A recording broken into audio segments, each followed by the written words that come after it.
Patay na ang asawa ko, pero tawa ng kapatid niya ang pumupuno sa bahay. Habang yakap ko ang malamig na bangkay ni Tadeo, tanging pandidiri at pagnanakaw ang nasa isip ni Trixie. Ninakawan ako ng dangal, pinalaya sa sariling tahanan, at itinuring na basura sa gitna ng ulan. Pero dala ko ang kahon, ang huling hininga ng katarungan. Sino ba talaga ang pumatay kay Tadeo? Magsisimula na ang aking pagbangon. Huwag mong iyakan ang perang hinding-hindi magiging sayo, Trixaline. Bitawan mo ang kamay niya at lumayas ka na sa pamamahay na ito bago ko patawagin ang mga pulis. Ang boses ni Trixie ay tila hiwa ng patalim sa gitna ng katahimikan ng silid. Malamig, walang bahid ng awa, at puno ng puot. Sa harap niya, nakahiga ang wala ng buhay na katawan ni Tadeo. Ang lalaking naging tanging kanlungan ni Trixaline sa loob ng 3 taon. Ang mga daliri ni Trixaline ay mahigpit pa ring nakakapit. Sa naninigas na kamay ng asawa, pilit na hinahanap ang init na kailanman ay hindi na babalik. Ilang minuto lang ang nakalilipas, ang silid na ito ay saksi sa isang madilim na pamamaalam. Sa pagitan ng bawat paghabol ng hininga, itinuon ni Tadeo ang kanyang nanghihinang paningin sa kanyang asawa. May kung anong takot sa kanyang mga mata na hindi kayang ipaliwanag ng medisina. Inabot niya ang isang maliit na kahon na yari sa madilim na kahoy. Ang bigat nito ay tila pasan ang buong mundo. Kunin mo ito. Huwag kang magtitiwala sa kahit na sino sa pamilyang ito. Tumakbo ka, Trixaline. Huwag kang lilingon. Ang huling bulong ni Tadeo bago tuluyang tumirik ang kanyang mga mata at huminto ang tibok ng kanyang puso.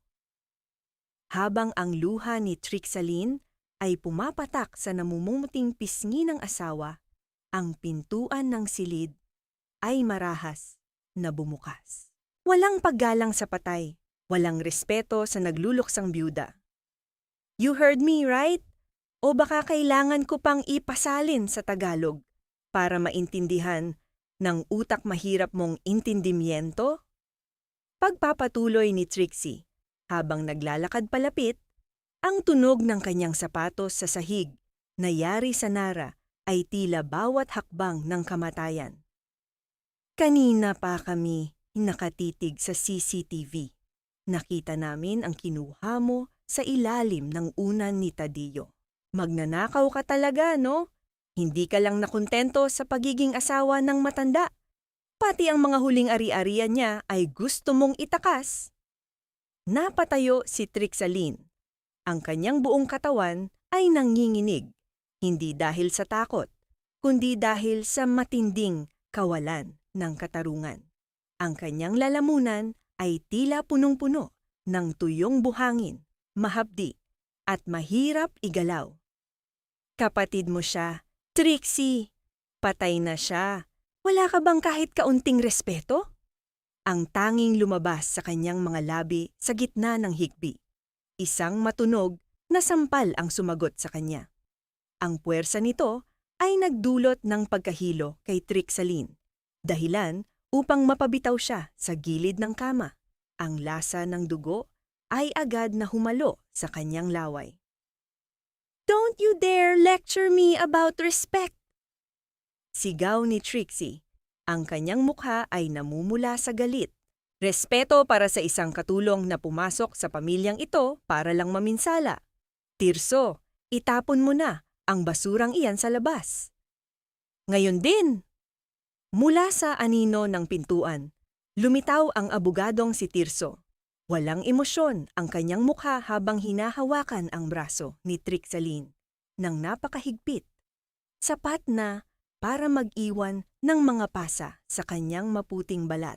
Kinaladkad siya palabas ng silid, dumaan sa mga pasilyong puno ng alaala ng kanilang pagsasama ni Tadeo, habang ang mga kasambahay ay nakayuko at hindi makatingin ng diretso. Pagdating sa malaking pintuan ng mansyon, marahas siyang itinulak ni Tirso. Bumagsak si Trixaline sa semento, eksaktong sa sandaling ang langit ay bumagsak sa lakas ng ulan. Ang malalamig na patak ng tubig ay humahampas sa kanyang balat, tila nakikiramay sa kanyang nagdurugong puso. Ang lahat ng gamit mo ay susunugin ko, Trixaline. Wala kang ititira rito kahit isang hibla ng buhok. Ang huling sigaw ni Trixie bago isara ang malaking pinto nang may malakas na tunog nayari sa bakal at kahoy. Naiwang mag-isa si Trixaline sa dilim. Basang-basa at yakap ang kahoy na kahon sa ilalim ng kanyang manipis na blusa. Ang kanyang paningin ay lumalabo dahil sa ulan at luha. Ang bawat patak ng ulan ay tila paalala ng kanyang kawalan. Wala ng Tadeo, wala ng tahanan, wala ng dangal sa mata ng mundo. Kinuha niya ang kanyang lumang cellphone sa bulsa. Ang huling alaala mula sa isang estudyanteng pinahalagahan siya.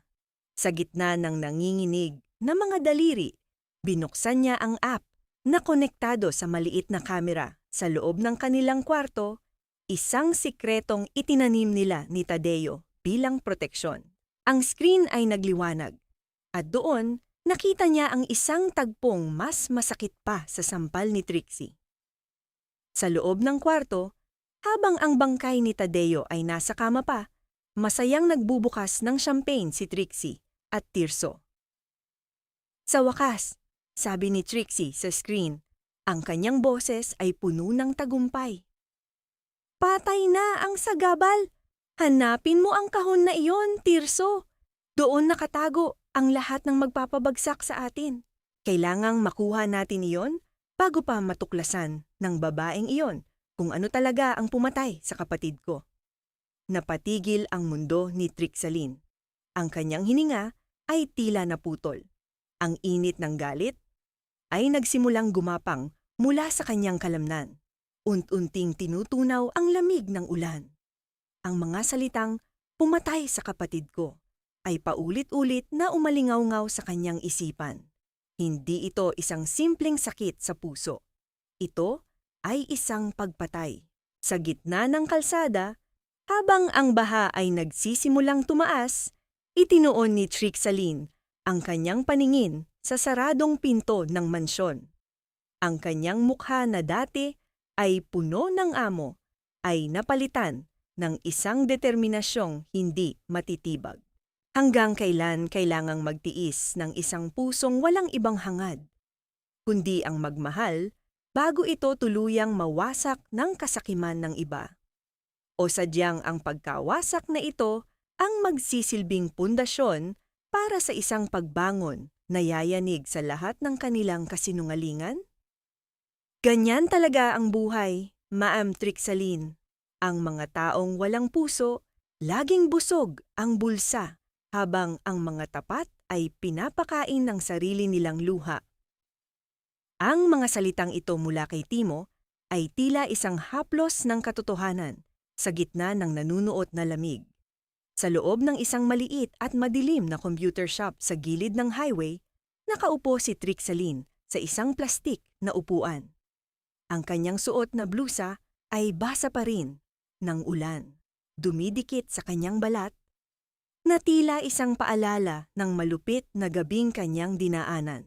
Ang amoy ng lumang kuryente at alikabok sa loob ng shop ay malayo sa bango ng lavender at mamahaling pabango sa Mansyong Mendoza. Ngunit dito, sa maliit na espasyong ito, nararamdaman niya ang isang bagay na matagal nang nawala sa kanya, kaligtasan. Inilapag ni Timo ang isang basong plastik na puno ng mainit na kape sa harap ng kanyang dating guro. Ang usok na lumalabas mula rito ay tila nagsasayaw sa ilalim ng aandap-andap na bumbilya.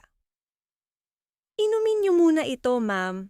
Alam kong utang na loob ko ang lahat ng nalalaman ko ngayon dahil sa pagtuturo niyo sa akin noon. Pero sa pagkakataong ito, hayaan niyo akong ako naman ang magsilbing sandigan niyo. Bahagyang nanginig ang mga kamay ni Trixaline nang abutin ang baso. Ang init nito ay dahan-dahang gumapang sa kanyang mga daliri ngunit ang kanyang puso ay nananatiling kasing lamig ng yelo. Hindi niya magawang ngumiti. Ang bawat pagpikit ng kanyang mga mata ay nagdadala sa kanya pabalik sa silid, kung saan iniwan niya ang malamig na bangkay ni Tadeo. "Tingnan niyo ito, ma'am!" Bulong ni Timo habang itinuon ang atensyon sa screen ng computer. "Hindi lang basta pagdiriwang ang ginagawa nila sa loob ng bahay niyo." Muling pinanood ni Trixaline ang kuha mula sa kanyang cellphone na ngayon ay nakakonekta na sa mas malaking screen. Ang high-definition na imahe ay nagpakita kay Trixie na nakatayo sa tapat ng vanity mirror ni Trixaline. Hawak ng kontrabida ang isang bote ng pabango, ang paborito ni Tadeo na regalo ni Trixaline. At nang walang pag-aalinlangan, ibinalibag ito ni Trixie sa dingding. Ang pagbasag ng bote ay hindi narinig sa video, ngunit ang pagtalsik ng mga kristal ay sapat na upang maramdaman ni Trixaline ang pagkapira-piraso ng kanyang sariling buhay. "Tirso, make sure na lahat ng pirma sa testamento ay magtutugma." Marahas na utos ni Trixie sa abogado habang naghahalughog sa mga drawer. "Ayokong may matitirang butas. Ang lupain sa Cavite at ang lahat ng shares sa kumpanya ay dapat mapunta sa akin." Si Tadeo ay naging mahina. Hinayaan niyang isang hamak na guro lang ang humawak sa liig niya. Napatakip ng bibig si Trixaline.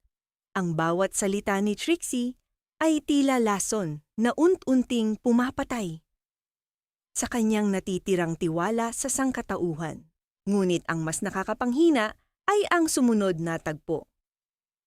Nakita niya si Trixie na binuksan ang drawer kung saan itinatago ni Tadeo ang kanyang mga gamot sa puso.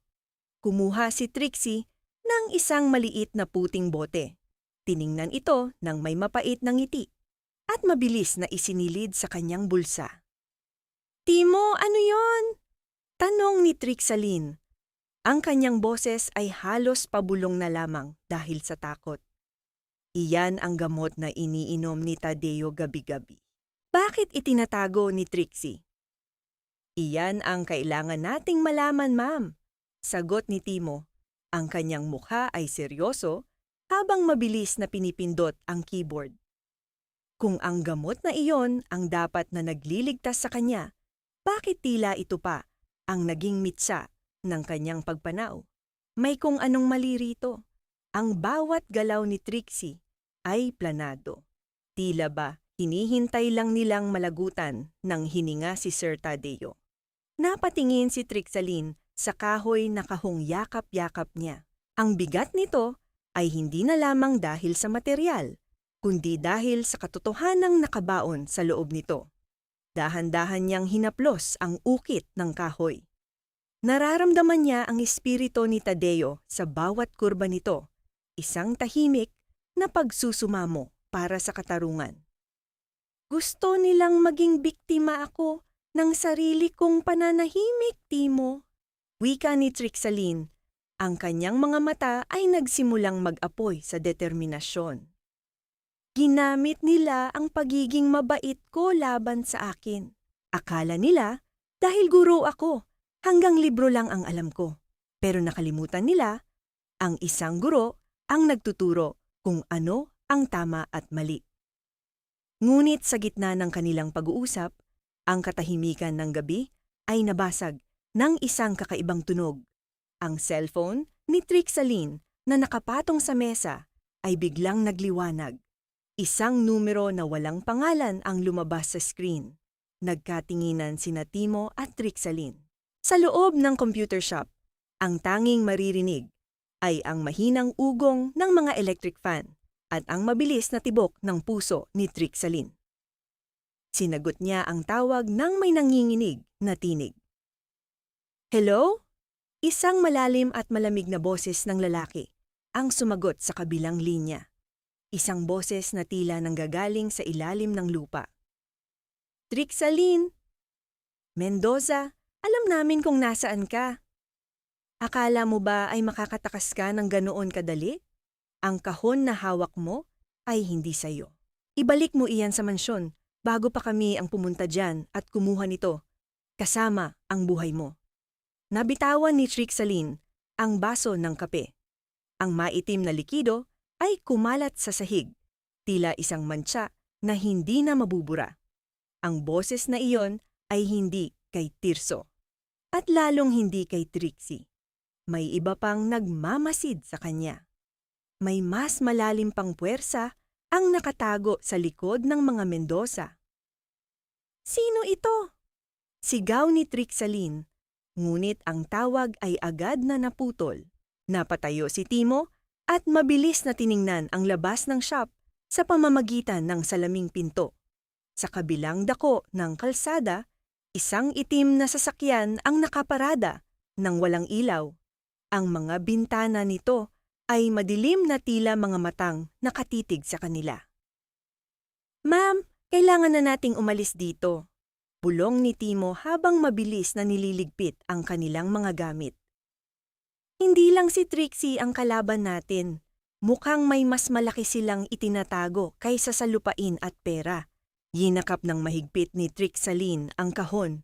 Ang kanyang hininga ay naging mabilis at mababaw. Ang bawat sulok ng dilim sa labas ay tila puno ng mga kaaway.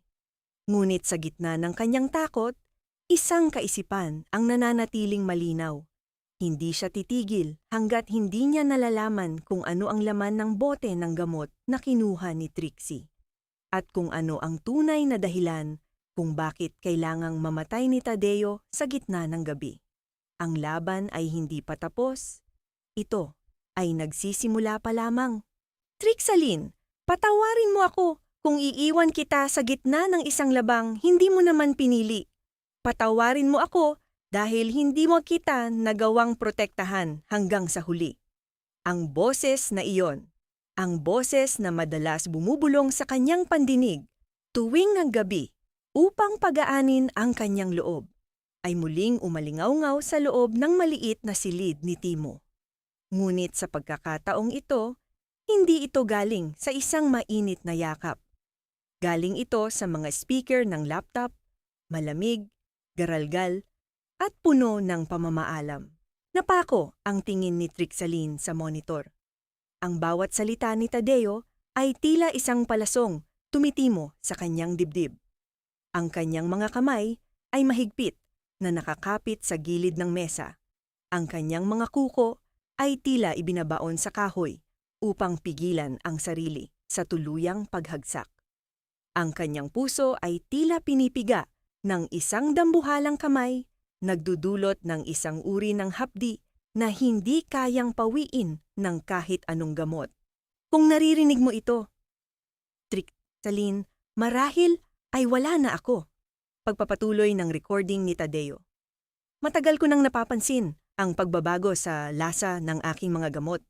Ang bawat inumin ko ay tila nagdadala ng mas matinding panghihina sa halip na kagalingan. Sinubukan kong magtanong kay Dr. V, ang doktor na ipinadala ni Trixie. Ngunit bawat paliwanag niya ay tila isang malaking kasinungalingan." "Trixaline, mahal ko, huwag kang babalik sa mansyon. Ang lahat ng ebidensya ng kanilang pagtataksil ay nasa loob ng USB na ito. Iligtas mo ang iyong sarili." Tumigil ang recording. Ang katahimikan sa loob ng silid ay naging nakabibingi, maliban na lamang sa mahinang ugong ng laptop at ang mabigat na paghinga ni Trixaline. Ang kanyang mga luha ay pumatak na sa keyboard, tila mga kristal na sumasalamin sa kanyang matinding pagsisisi. "Bakit hindi ko napansin, Timo?" Higbi ni Trixaline. Ang kanyang boses ay basag na basag. "Naroon ako. Katabi ko siyang natutulog gabi-gabi. Pero hindi ko naramdaman na unti-unti na pala siyang pinapatay sa harap ko. Napakabulag ko. Akala ko ay simpleng panghihina lang dahil sa edad. Pinasalamatan ko pa si Trixie dahil siya ang kumuha ng espesyalistang doktor. Para kay Tadeo, yun pala ang mitsa ng kanyang kamatayan." Dahan-dahang inabot ni Trixaline ang loob ng kahoy na kahon. Sa ilalim ng mga papeles at USB, may isang maliit na diary na balot sa lumang tela. Nang buksan niya ito, isang tuyong talulot ng rosas ang nalaglag mula sa mga pahina. Napatitig si Trixaline sa tuyong bulaklak. Naalala niya ang araw na ibinigay ito ni Tadeo sa kanya, ang kanilang unang anibersaryo. Isang simpleng rosas mula sa hardin na pinatuyo ni Tadeo upang hindi kailanman malanta ang simbolo ng kanilang pagmamahalan. Sa tabi ng bulaklak, may sulat kamay si Tadeo. Sa aking Trixaline, ikaw ang tanging liwanag sa madilim na pamilyang ito. Hinding-hindi ako magsisisi na ikaw ang pinili ko. Ginakap ni Trixaline ang diary sa kanyang dibdib, ang amoy ng lumang papel at ang bahid ng pabango ni Tadeo ay tila muling bumuhay sa kanyang alaala. Ito ang taong binalak niyang makasama hanggang sa pagtanda. Ang taong tanging nagbigay sa kanya ng halaga sa mundong ito at ngayon ay pinaslang ng sariling kadugo dahil lamang sa gahaman sa kayamanan. Sino si Dr. V, ma'am? Tanong ni Timo habang tinitingnan ang mga listahan ng mga tawag sa Giuseppe B. Lahat ng records ng gamot ni Sir Tadeo ay nakapangalan sa isang Dr. Victorino Valderrama. Pero ayon sa aking mabilis na search, ang lisensya ng doktor na ito ay matagal nang binawi dahil sa maling practice. Bakit siya ang naging doktor ni Sir Tadeo? Dahil siya ang tauhan ni Trixie, sagot ni Trixaline, ang kanyang boses ay unti-unting nawawalan ng luha at napapalitan ng isang malamig na galit. Ginamit nila ang sakit ni Tadeo upang itago ang kanilang krimen. Hindi siya namatay sa atake sa puso. Pinatay nila siya sa bawat patak ng gamot na ibinigay nila. Ngunit sa gitna ng kanilang pagtuklas, isang pamilyar na himig ng balita ang narinig mula sa maliit na radyo sa kanto ng silid. Sa iba pang balita, ang pamilya Mendoza ay nag-anunsyo na ang huling hantungan ng yumaong Tadeo Mendoza ay gaganapin na bukas ng umaga sa Manila Memorial Park. Ayon kay Trixie Mendoza, ang kapatid ng biktima, tanging ang mga malalapit na kaibigan at kamag-anak lamang na nasa listahan ang papayagang pumasok sa seremonya upang matiyak ang kaligtasan at kapayapaan ng okasyon. Binigyang diin din niya na hanggang na ngayon ay hindi pa rin nagpapakita ang asawa ni Tadeo na si Trixaline Mendoza, na pinaghihinalaang tumakas bitbit ang ilang mahahalagang ari-arian ng pamilya. Naniga si Trixaline sa kanyang kinauupuan. Ang bawat salita ng announcer ay tila isang sampal na paulit-ulit na dumudurog sa kanyang dangal. Ililibing na si Tadeo bukas. Ililibing ang asawa niya nang hindi man lang siya nakakapagpaalam, nang hindi man lang niya nahahawakan ang kabaong nito sa huling pagkakataon. At ang mas masakit, sa mata ng buong mundo, siya ang kontrabida. Siya ang magnanakaw. Ma'am, hindi kayo pwedeng pumunta roon. Babala ni Timo nang makita ang anyo ni Trixaline. Siguradong nakabantay ang mga tauhan ni Trixie at si Tirso. Ang sandaling magpakita kayo, huhulihin kayo ng mga pulis na binayaran nila. Tumayo si Trixaline, ang kanyang mga mata ay nakatitig sa kawalan. Ang tuyong rosas ay mahigpit niyang hawak sa kanyang palad. Ililibing nila ang asawa ko nang wala ako, Timo. Bulong ni Trixaline, ang boses ay puno ng pait. Gusto ni Trixie na burahin ang alaala ko sa buhay ni Tadeo. Gusto niyang ipakita na wala akong halaga, pero nagkakamali siya. Inayos ni Trixaline ang kanyang sarili. Ang kanyang mukha na dati ay puno ng pagdurusa ay nagkaroon ng isang uri ng talas na ngayon lamang niya naramdaman. Hahanap ako ng paraan, sabi niya. Ang boses ay hindi na nanginginig. Hindi ko hahayaang mag-isa si Tadeo sa kanyang huling paglalakbay. Kahit pa ang buong mundo ang humarang sa akin, magpapaalam ako sa kanya. Paano kaya makakalusot ang isang biyudang pinaghahanap ng batas sa isang libing na puno ng mga bantay na nagnanais sa kanyang pagbagsak? O ang pagpunta ba niyang ito ang magiging mitsa ng kanyang sariling kamatayan bago pa man niya maisagawa ang kanyang paghihiganti? Isang hamak na guro na. Ang tanging baon ay ambisyon. Pumasok sa aming pamilya para lamang lasunin ang isipan ng aking kapatid at pagnakawan ang aming kaban. Trixaline Mendoza, nasaan man ang tago mo, hindi ka makakatakas sa batas at sa sumpa ng pamilya Mendoza. Ang boses ni Trixie sa telebisyon ay tila isang malakas na kulog na yumanig sa buong pagkatao ni Trixaline. Sa loob ng maliit na karinderya kung saan siya pansamantalang nakasilong habang hinihintay si Timo, nakatitig ang lahat sa balita. Ang mukha ni Trixie ay puno ng pait at kunwaring pagdadalamhati. Suot ang isang itim na belo na tila ba siya ang tunay na nawalan. Isang dalubhasang aktres sa entablado ng kasinungalingan. Napaatras si Trixaline, ang kanyang kamay ay nanginginig habang hinahawakan ang kanyang pitaka. Ang mga tao sa loob ng karinderya ay nagsimulang magbulungan. Ang kanilang mga mata ay pabalik-balik. Mula sa screen ng TV patungo sa babaeng nakayuko sa sulok na balot ng isang luma at basang jacket. Iyan ba yung asawa ni Sir Tadio? Bulong ng isang ali. Ang boses ay puno ng panghuhusga. Akala ko ba ay mabait na guro iyan? Magnanakaw pala? Ang mga salitang iyon ay mas masakit pa sa sampal ni Trixie.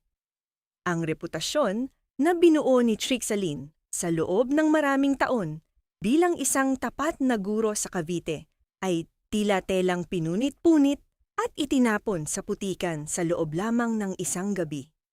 Ang kanyang puso ay tila isang basong kristal na paulit-ulit na binibibitawan sa semento. Durog, pira-piraso, at wala ng hugis. Dahan-dahan siyang lumakad patungo sa isang ATM machine sa labas, umaasang may kaunting matitira sa kanyang sahod upang makabili ng pagkain at gamot para sa kanyang namamagang pisngi. Ngunit pagkapasok ng card, ang tanging lumabas sa screen ay ang malamig na mensahe. Account blocked. Please contact your bank. Nabitawan ni Trixaline ang kanyang card. Ang bawat sentimo na pinagpaguran niya, ang bawat pangarap na itinabi nila ni Tadeo ay tila ipinagkait na rin sa kanya. Ang bakal na kamay ni Trixie ay hindi lamang siya pinalaya sa mansyon. Kinuha nito ang kanyang kakayahang mabuhay bilang isang tao. You have nothing, Trixaline. Tila naririnig niyang bulong ni Trixie sa hangin. I will make sure you rot in the streets before you can even say your husband's name. Bumalik siya sa pinagtatagwan nilang lumang bodega ni Timo. Ang bawat hakbang ay tila may kasunod na panganib.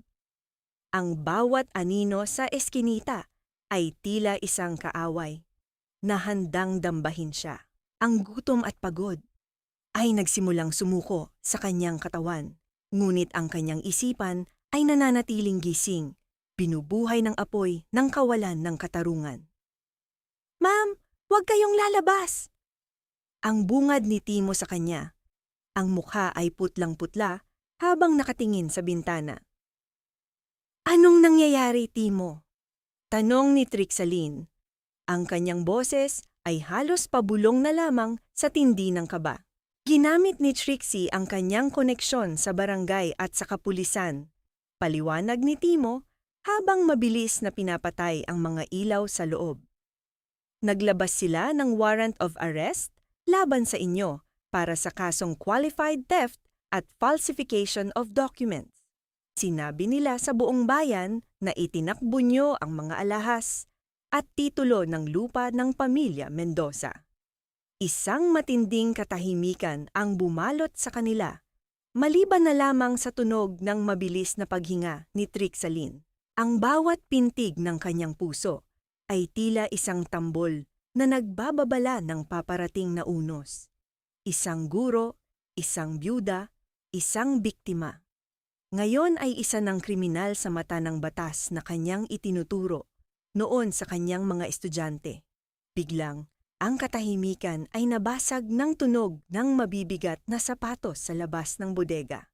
Ang liwanag mula sa mga flashlight ay nagsimulang sumilip sa mga siwang ng lumang dingding, tila mga daliring pilit na kumakapa sa dilim. Trixaline Mendoza! Alam naming narito ka! Lumabas ka ng kusa kung ayaw mong masaktan!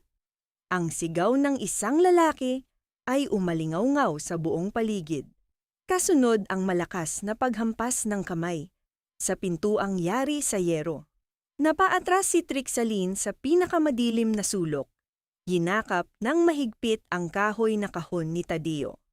Ang kanyang mga mata ay nanlalaki sa takot. Ang kanyang buong katawan ay nanginginig na tila isang dahong tinatangay ng bagyo. Naririnig niya ang mga tanod at pulis na nag-uusap sa labas. Ang kanilang mga tinig ay puno ng awtoridad at galit. Wala na akong mapupuntahan, Timo. Bulong ni Trixaline. Ang kanyang mga luha ay muling pumatak sa ibabaw ng kahon. Kinuha na nila ang lahat sa akin. Ang dangal ko, ang pera ko, pati ang pagkakataong makita ang asawa ko sa huling pagkakataon. Ngunit sa gitna ng kanyang kawalan ng pag-asa, naramdaman niya ang matigas na ukit ng kahon sa kanyang mga braso. Naalala niya ang huling sulyap ni Tadeo, isang sulyap na hindi lamang humihingi ng tulong, kundi nag-uutos sa kanya na maging matatag. Hindi, sabi ni Trixaline sa kanyang sarili, ang kanyang boses ay biglang naging seryoso sa gitna ng hikbi. Hindi nila ako makukuha ng ganito kadali. Kung gusto ni Trixie ng laban, ibibigay ko sa kanya ang isang labang hinding-hindi niya malilimutan. Dahan-dahang bumukas ang pinto ng bodega. Ang bawat pagitit ng bisagra ay tila isang babala ng wakas. Ang liwanag mula sa labas ay tuluyang sumakop sa dilim ng silid. Ano kaya ang gagawin ni Trixaline sa sandaling maharap niya ang mga taong nais siyang igapos? Mayroon pa bang paraan upang makatakas sa gitna ng pinalilibutang bodega? O ito na ang katapusan ng kanyang paghahanap ng katarungan bago pa man ito tunay na magsimula? Ma'am Trixaline, dito po! Sa likod ng mga sako ng bigas! Bilis! Ang boses na iyon ay hindi nanggaling kay Timo, kundi sa isang pamilyar na tinig mula sa kanyang nakaraan. Sa gitna ng nagngangalit na gabi at ang nakasisilaw na liwanag ng mga flashlight ng mga pulis sa labas ng bodega, isang anino ang humila kay Trixaline patungo sa isang maliit na lagusan sa likurang bahagi ng gusali. Si Jomar iyon, isang dating estudyante ni Trixaline na dati niyang tinulungan nang mamatayan ito ng ama. Naramdaman ni Trixaline ang gaspang ng mga sako sa kanyang balat, habang pilit nilang isinisiksik ang kanilang mga katawan sa madilim at masikip na espasyo. Ang amoy ng alikabok at lumang bodega ay tila sumasakal sa kanyang hininga, ngunit mas matindi ang kaba na tila isang tambol na nagwawala sa loob ng kanyang dibdib. Sa kabilang panig ng dingding, narinig niya ang malakas na pagbagsak ng pintong yero at ang mabibigat na yabag ng mga sapatos na pilit siyang hinahanap. Wala rito! Naglaho na parang bula! Sigaw ng isang lalaki. Sa labas, ang boses ay puno ng pagkadismaya nang masiguro nilang malayo. Na ang mga humahabol, dahan-dahang lumabas si Trixaline mula sa pagtatago. Ang kanyang buong katawan ay nababalot ng dumi at agiw, ngunit ang kanyang mga mata ay nagniningning sa pasasalamat. "Bakit mo ito ginagawa, Jomar?" Bulong ni Trixaline. Ang kanyang boses ay nanginginig sa pagitan ng takot at pasasalamat. "Alam mong maaari kang madamay sa gulong ito. Ma'am, noong wala kaming makain at itinakwil kami ng lahat. Kayo lang ang hindi bumitaw sa amin." Sagot ni Jomar. Ang kanyang mga mata ay puno ng katapatan. "Hindi ako naniniwala sa mga balita. Alam ko kung sino ang tunay na pumatay sa dangal nyo. Handa kaming tumulong, ma'am. Hindi lang ako, pati ang iba nyo pang mga naging estudyante." Sa unang pagkakataon, mula nang mamatay si Tadeo, naramdaman ni Trixaline ang isang maliit na siklab ng pag-asa. Ang utang na loob na madalas niyang ituro ay hindi pala basta salita lamang. Ito ay isang buhay na puwersa na ngayong gabi ay nagligtas sa kanyang buhay. Dinala siya ni Jomar sa isang maliit na eskinita, malayo sa mga pangunahing kalsada. Doon, sa ilalim ng isang aandap-andap na poste ng ilaw, isang maliit na bata ang lumapit sa kanila. Ang bata ay anak ng isa pang dating estudyante ni Trixaline. Marumi ang mukha ng bata, ngunit ang kanyang mga mata ay puno ng inosenteng malasakit. Dahan-dahang iniabot ng bata ang isang maliit na supot ng plastik kay Trixaline. Sa loob nito ay may isang piraso ng pandesal at isang nilagang itlog. "Kain na po kayo, ma'am. Sabi po ni nanay, kailangan niyo po ng lakas para labanan ang mga masasamang tao." Nabitawan ni Trixaline ang supot sa sobrang emosyon. Lumuhod siya sa harap ng bata at niyakap ito ng mahigpit. Ang bawat hikbi niya ay tila isang dalangin ng pasasalamat. Sa gitna ng karangyaan ng mansyon ni Tadeo, nakaramdam siya ng gutom sa tunay na pagmamahal. Ngunit dito sa kalsada, sa kamay ng mga taong halos wala ring makain, naramdaman niya ang pinakamasarap na busog sa kanyang buong buhay. "Salamat, salamat sa inyo," bulong niya sa gitna ng pagluha. Ang piraso ng pandesal na iyon ay tila naging isang banal na pagkain na nagbigay sa kanya ng lakas na tumayo muli. Matapos ang maikling pahinga, itinuon ni Trixaline ang kanyang isipan sa susunod na hakbang. Sa tulong ni Timo na muling nakasama nila, tinunton nila ang botika kung saan bumibili si Tadeo ng kanyang mga gamot, ang botikang pag-aari ng pamilya ng abogadong si Tirso. Nagpanggap si Trixaline na isang matandang babaeng nakabelo upang hindi makilala. Pumasok siya sa botika habang si Timo ay nakabantay sa labas. Gamit ang kanyang talino bilang isang guro, kinausap niya ang tinderang tila baguhan pa lamang sa trabaho. "Iho, ang gamot na ito para sa puso ng asawa ko. Bakit tila iba ang kulay kaysa sa dati?" Tanong ni Trixaline. Ipinapakita ang isang lumang lalagyan na nakuha niya sa kahon ni Tadeo. Ang tindera, sa pagnanais na magmukhang magaling, ay naglabas ng isang record book. "Ah, ma'am, iyan po ba ang special prescription ni Dr. Victorino Valderrama?" Sabi po ni Attorney Tirso, "Huwag po kaming maglalabasan yan sa iba. Iyan po ay pinaghalong gamot na ginagawa lang sa laboratorio sa likod.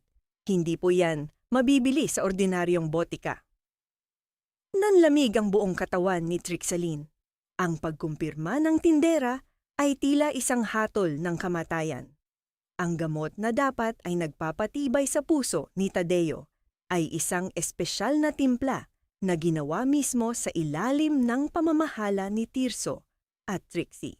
Hindi ito gamot, ito ay isang dahan-dahang lason na untunting tumutunaw sa organo ni Tadeo hanggang sa magmukhang natural na atake sa puso ang kanyang pagpanaw.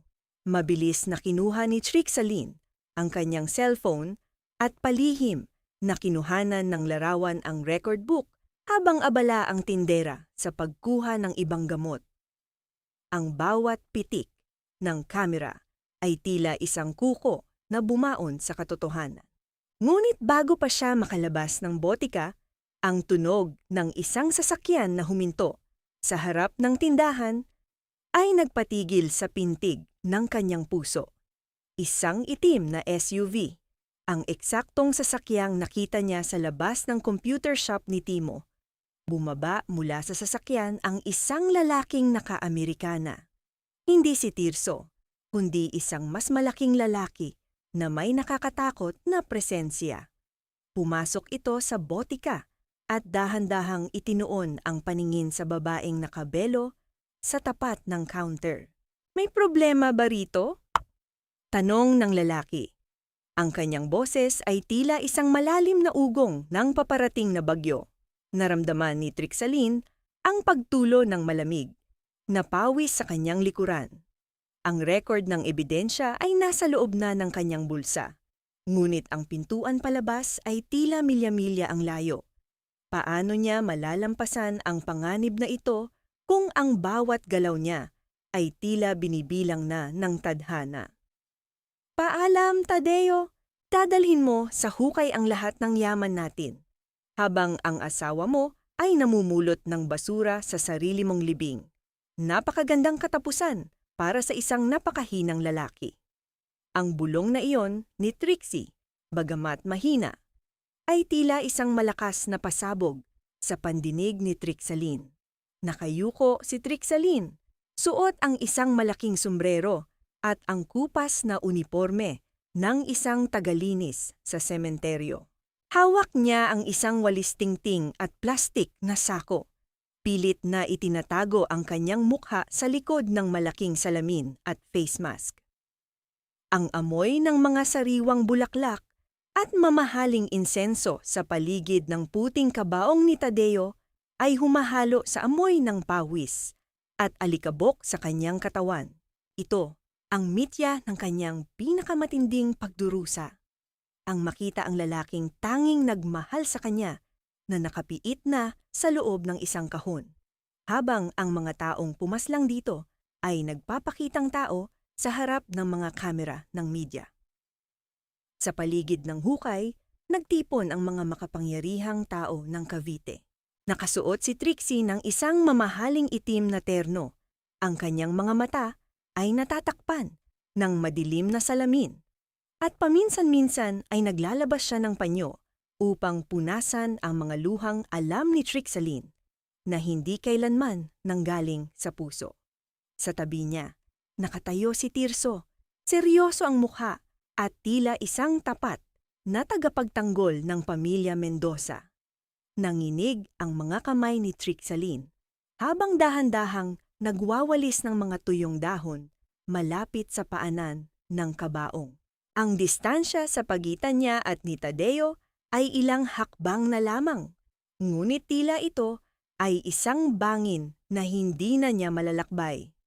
Gusto niyang sumigaw, gusto niyang itulak si Trixie at yakapin ang kabaong, ngunit ang bawat galaw niya ay binabantayan ng mga armadong tauhan sa paligid.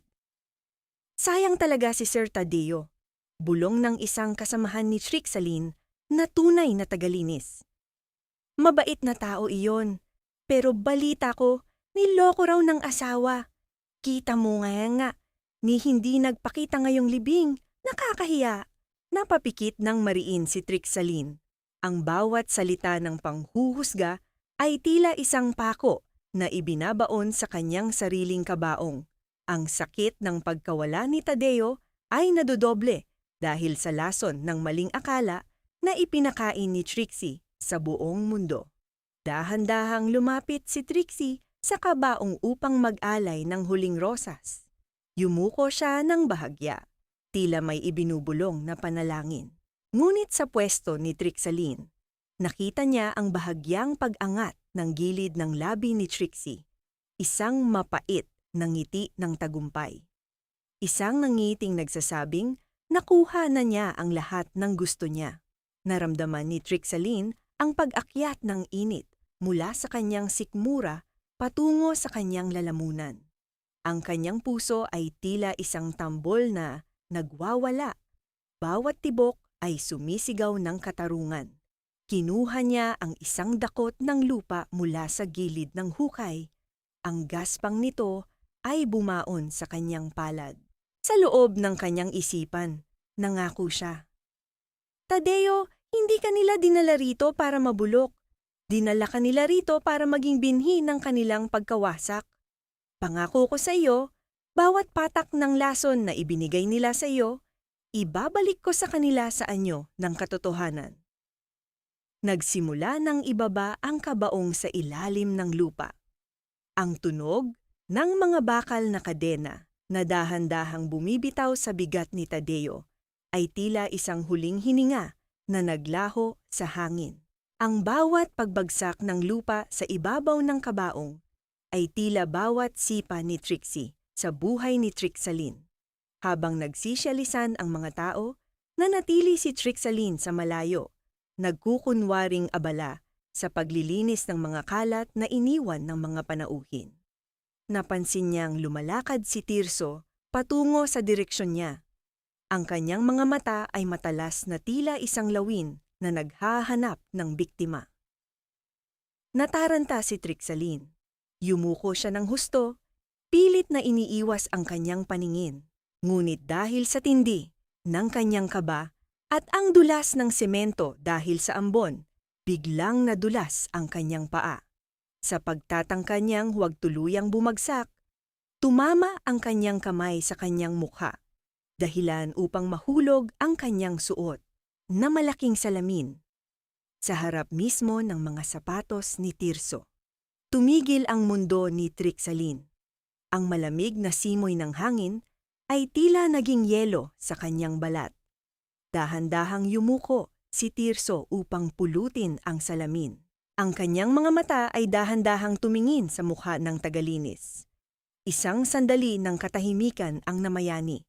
Isang katahimikang mas nakakatakot kaysa sa kahit anong sigaw. Ikaw! Bulong ni Tirso. Ang kanyang tinig ay tila isang mantsa na unti-unting kumakalat sa puting papel. Ang pagkilala ay nagsimulang gumuhit sa kanyang mga mata. Naramdaman ni Trixaline ang pagtulo ng pawis sa kanyang noo, kahit malamig ang panahon. Ang kanyang mga paa ay tila nakabaon sa semento, hindi makagalaw. Sa harap niya ay ang lalaking tumulong sa pagpatay sa kanyang asawa, at sa likod niya ay ang hukay ni Tadeo na bago pa lamang tinatabunan ng lupa. Muntik na siyang magsalita. Muntik na siyang bumigay sa takot. Ngunit sa gitna ng panganib, naalala niya ang huling sulyap ni Tadeo. Hindi ito ang oras para sumuko. Isang matinding sigaw ang narinig mula sa kabilang dako ng sementeryo. Isang distraksyon na hindi inaasahan. Ngunit bago pa man lumingon si Tirso, naramdaman ni Trixaline ang isang kamay na humila sa kanya patungo sa makapal na halamanan sa likod ng mga nicho. Sino ang naglakas loob na iligtas si Trixaline sa bingit ng kapahamakan? At si Tirso ba ay tuluyan nang naniwala sa kanyang nakita? O ito ang magiging mitsa ng isang mas madugong pagtugi sa biyudang ayaw sumuko? Huwag kang lilingon, ma'am. Takbo! Bilis! Ang bulong na iyon ay tila isang hagupit ng hangin na nagpabaling sa diwa ni Trixaline. Bago pa man mahawakan ni Tirso ang kanyang balikat, naramdaman niya ang isang malakas na hila mula sa isang kamay na magaspang ngunit puno ng pamilyar na malasakit. Isiniksik siya sa pagitan ng dalawang malalaking nicho, kung saan ang makapal na gumamela at mga ligaw na damo ay nagsilbing tabing laban sa mapanuring mata ng abogado. Narinig ni Trixaline ang paghinto ng mga yabag ni Tirso sa semento. Ang tunog ng kanyang paghinga ay tila isang hayop na nawalan ng biktima. Nasaan na ang babaeng iyon? Ang narinig niyang asik ni Tirso sa malayo. Kasunod ang tunog ng pagtadyak nito sa isang bakanteng lata ng pintura. Ilang minuto ang lumipas na tila ba bawat segundo ay 1 taon ng paghihirap bago tuluyang lumayo ang mga hakbang nito. Nang sa wakas ay makahinga ng maluwag, hinarap ni Trixaline ang kanyang tagapagligtas. Isang matandang babae na nakasuot ng itim na belo. Ang kanyang mukha ay puno ng mga kulubot na tila isang mapa ng mahabang panahon ng pagtitiis. Si Lola Consolacion, ang pinakamatandang kasambahay sa mansyon ng mga Mendoza, ang babaeng nag-alaga kay Tadeo mula pagkabata. Lola! Lola Consolacion! Higbi ni Trixaline. Ang kanyang boses ay puno ng pasasalamat habang dahan-dahang yayakap ang matanda. Ang amoy ng matanda na tila pinaghalong insenso at naphthalene ay nagdala sa kanya pabalik sa mga sandaling masaya pa silang nagluluto sa kusina ni Tadeo. Trixaline, anak, huwag kang maingay. Bulong ng matanda, ang kanyang mga mata ay pabalik-balik sa paligid. Alam kong hindi mo magagawa ang ibinibintang nila sa'yo. Nakita ko ang lahat. Nakita ko kung paano kasaktan ni Trixie noong gabing yon. Pero kailangan nating mag-ingat. Ang mansyon ay hindi na bahay. Ito ay isang kulungan na ngayon. Dinala ni Lola Consolacion si Trixaline sa isang maliit na kapilya sa dulo ng sementeryo, isang lugar na bihira ng puntahan ng mga tao. Doon, sa ilalim ng aandap-andap na liwanag ng mga kandila, inilabas ng matanda ang isang lukot na sobre mula sa loob ng kanyang medyas. Ito ang dahilan kung bakit nagpapanggap akong ulyanin sa harap ni Trixie, sabi ni Lola Consolacion. Ang kanyang tinig ay naging seryoso at matalas.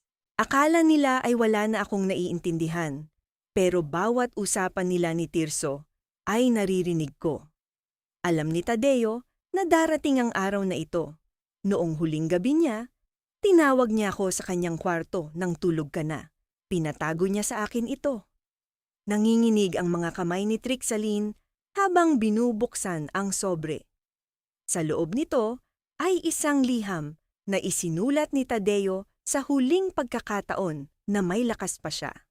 Ang bawat kurba ng letra ay tila isang patunay ng paghihirap nito. Konsolasyon, kung mabasa man ito ni Trixaline, sabihin mo sa kanya na ang testamento na hawak ni Tirso ay huwad. Ang tunay na testamento ay nakatago sa likod ng larawan ng aming mga magulang sa silid-aklatan. Huwag mo siyang hahayaang sumuko. Sabihin mo sa kanya, ang lihim ni Trixie ay higit pa sa lupain. Ang aming mga magulang ay hindi namatay sa aksidente. Halos mabitawan ni Trixaline ang papel. Ang kanyang buong katawan ay nanlamig. Ang mga magulang ni Tadeo at Trixie ay pumanaw 10 taon na ang nakalilipas sa isang malagim na trahedya sa kalsada. Ngunit ang pahiwatig ni Tadeo ay tila nagbubukas ng isang mas madilim na pinto sa kasaysayan ng pamilya Mendoza. Lola, totoo ba ito? Tanong ni Trixaline. Ang kanyang mga mata ay nanlalaki sa takot. Iyan ang dahilan kung bakit laging tulala si Trixie tuwing dadaan sa harap ng painting ng kanyang ama at ina. Sagot ni Lola Consolacion, ang kanyang boses ay puno ng pait. Ang konsensya ay isang sakit na hindi kayang gamutin ng pera. Trixie is a monster, Trixaline. Pinatay niya ang sarili niyang mga magulang para sa mana. At ngayon, pinatay niya ang kapatid niya para sa kapangyarihan. Isang matinding katahimikan ang bumalot sa kapilya. Ang tanging maririnig ay ang mahinang tunog ng mga kandilang unt-unting natutunaw. Naramdaman ni Trixaline ang isang panibagong bigat sa kanyang mga balikat. Hindi na lamang ito tungkol sa kanyang dangal. Ito ay tungkol sa katarungan para sa buong pamilya Mendoza na nilapastangan ng iisang babae. Kailangan kong makabalik sa mansyon, Lola, determinadong sabi ni Trixaline. Kailangan kong makuha ang tunay na testamento sa likod ng painting.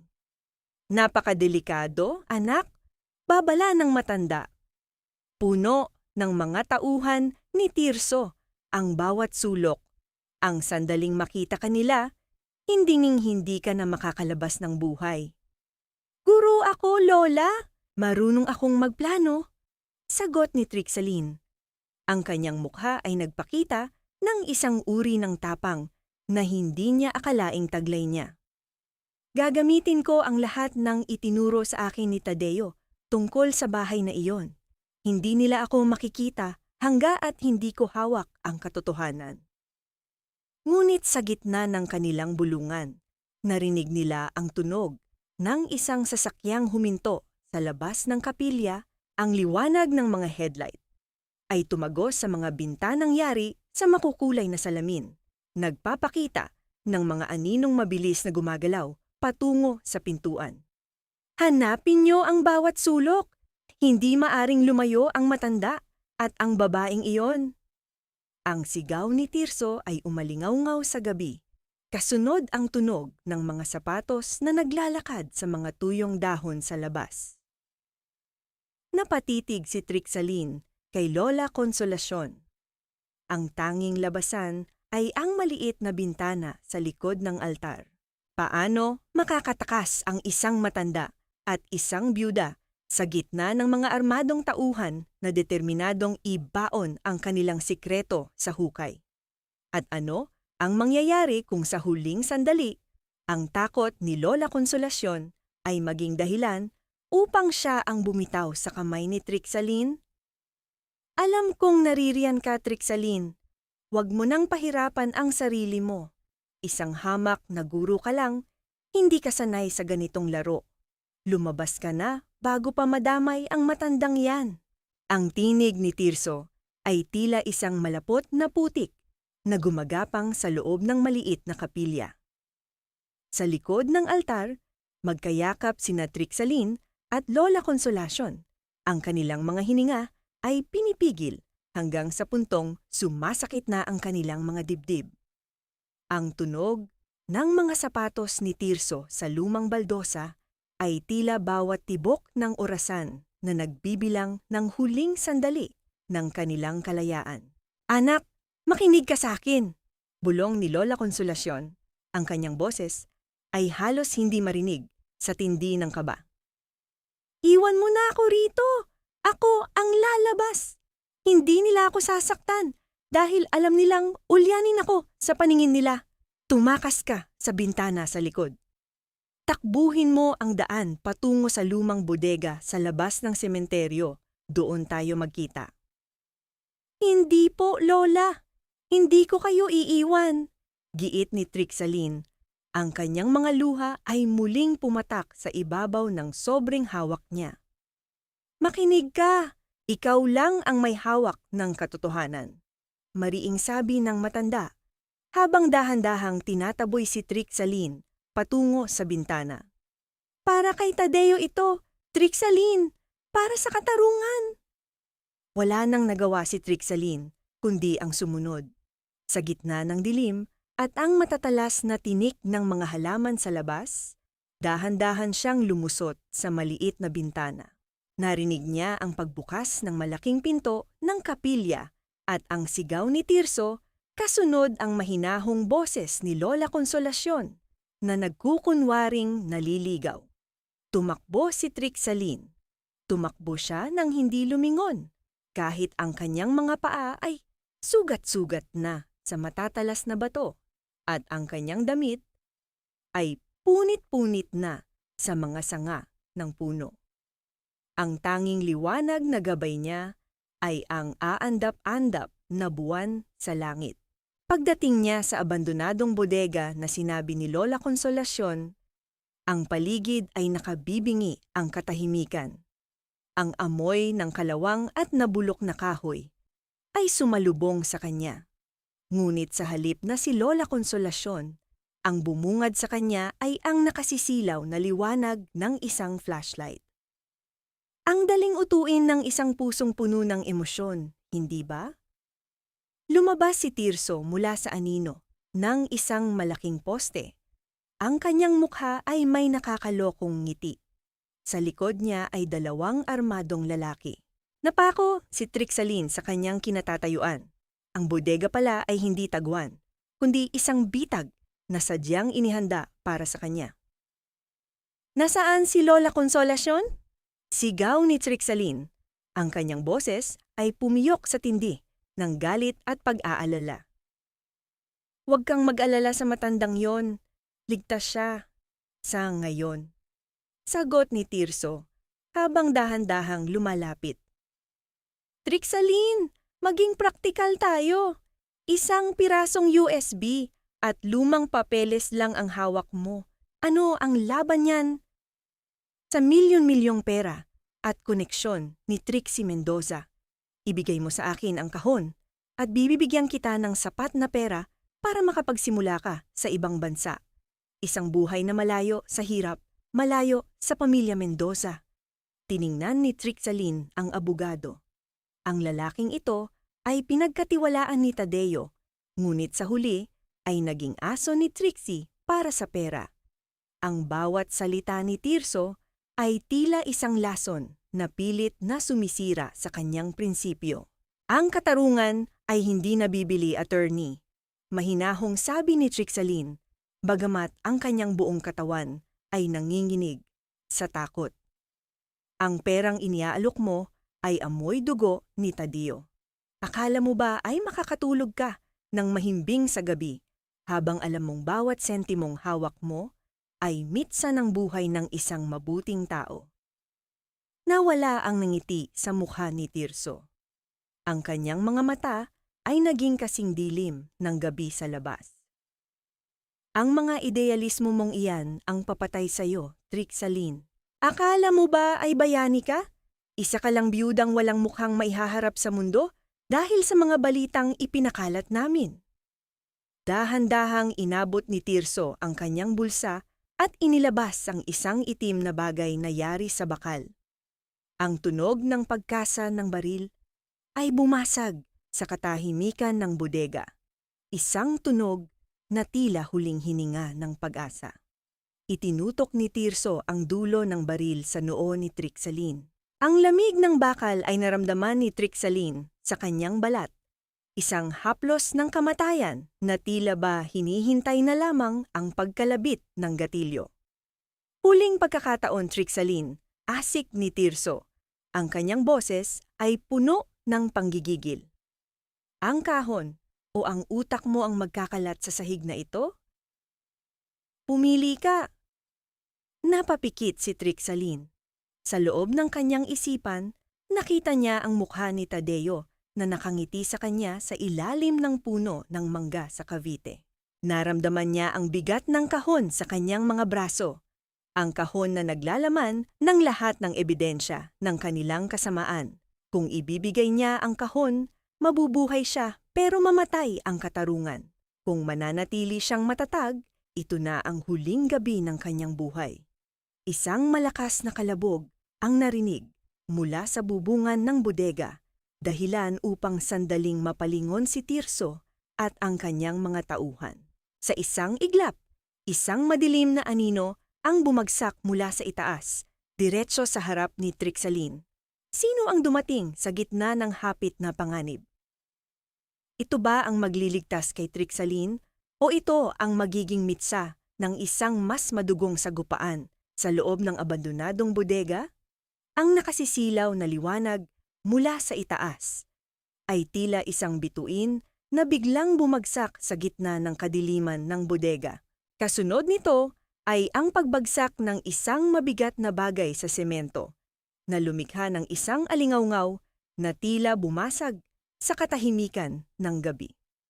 Ang hangin ay napuno ng usok at alikabok, dahilan upang mapatakip ng mata si Tirso at ang kanyang mga tauhan. Sa gitna ng kalituhan, naramdaman ni Trixaline ang isang mabilis na paghila sa kanyang kamay. "Ma'am, dito! Bilisan niyo!" Ang boses ni Timo ay puno ng pagmamadali. Ang aninong bumagsak mula sa bubungan ay hindi isang tao, kundi isang sako ng mga bakal na sadyang inihulog ni Timo gamit ang isang tali upang magsilbing gambala. Hindi na nag-aksaya ng panahon si Trixaline. Sa kabila ng panghihina ng kanyang mga tuhod, tumakbo siya palabas ng bodega kasunod ni Timo. Narinig niya ang mga sigaw ni Tirso sa likuran at ang sunod-sunod na pagputok ng baril na tumatama sa mga luma at kinakalawang na yero. Ngunit ang bawat hakbang ni Trixaline ay ginagabayan ng isang determinasyong higit pa sa takot. Nakasakay sila sa isang lumang motorsiklo na itinago ni Timo sa talahiban. Habang humaharurot sila palayo sa abandonadong bodega, naramdaman ni Trixaline ang hangin sa kanyang mukha. Isang hanging tila naghuhugas sa kanyang mga luha. Dinala siya ni Timo sa isang maliit na kwarto sa itaas ng isang tahimik na panaderya sa bayan. Doon, sa gitna ng amoy ng bagong luto na tinapay at ang mahinang liwanag ng isang lampara, inilapag ni Trixaline ang kahoy na kahon sa mesa. Ang kanyang mga kamay ay nanginginig pa rin, hindi dahil sa lamig, kundi dahil sa tindi ng kanyang pinagdaanan. "Ma'am, ayos lang ba kayo?" tanong ni Timo. Ang kanyang mukha ay puno ng pag-aalala habang inaabutan siya ng baso ng tubig. Tumingin si Trixaline kay Timo. Nakita niya sa mga mata ng kanyang dating estudyante ang takot. Ngunit naroon din ang tapang na nakuha nito sa kanya noong nasa paaralan pa sila.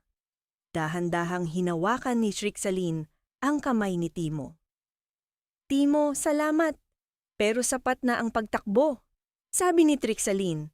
Ang kanyang boses ay naging seryoso at matatag. Ginamit ni Trixie ang kanyang kapangyarihan para gawin akong kriminal sa mata ng lahat. Gagamitin ko naman ang katotohanan para ipakita sa kanila kung sino ang tunay na demonyo sa pamilyang ito. "Anong gagawin natin, ma'am?" Ang isang guro, Timo, ay hindi lang nagtuturo ng leksyon.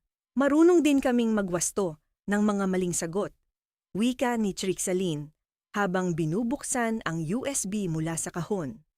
Ang pinakainiingatan ni Trixie ay ang kanyang imahe.